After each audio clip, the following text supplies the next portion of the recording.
અંકલેશ્વર પંચાયતી બજાર સ્થિત રાધા વલ્લભ મંદિર હિંડોળા મહોત્સવ ભક્તોની આસ્થાનું કેન્દ્ર બન્યું છે.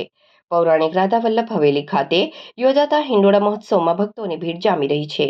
હવેલીના સેવાધિકારીની મનોજ લાલજી સ્વામીજીના સાનિધ્ય નિત્ય નવીન હિંડોળા દર્શનનો લાભો ભક્તો લઈ રહ્યા છે. અંકલેશ્વર પંચાયતી બજાર વડ ખાતે આવેલા પૌરાણિક શ્રી રાધા વલ્લભ હવેલી ખાતે હિંડોળા મહોત્સવની ઉજવણી ભારે શ્રદ્ધાભેર કરવામાં આવી રહી છે. હવેલી અધિકારી મનોજ લાલજી ગોસ્વામીજીના સાનિધ્યમાં તેમાં સ્વહસ્તે હિંડોળા મહોત્સવ અંતર્ગત કલાકૃતિની સુંદર ઝાંખી યોજવામાં આવી રહી છે.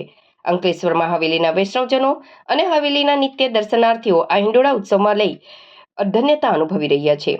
ઠાકોરજીની હવેલીમાં હિંડોળા શ્રાવણ સુદ ત્રીજ, હરિયાળી ત્રીજથી નારિયેળી પૂનમ, રક્ષાબંધન સુધી પ્રતિવર્ષ આયોજન કરવામાં આવે છે.